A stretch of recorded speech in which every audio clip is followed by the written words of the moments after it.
Okay, welcome back. Today, I'm going to talk about this. I'm trying something totally different for my maker business. And this is one of the pieces of equipment I will need. One of two pieces of equipment. It's not obvious what it is, but it is a TWSBI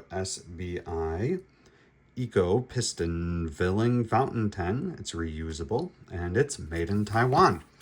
So this cool thing is going to be critical for what I'm making next. All right, so we got a bunch of instructions. It has some no-nos. No,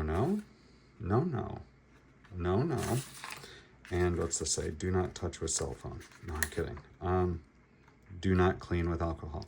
All right, so that's a little teaser. If you want to find out more, look down in the doodly-doo below.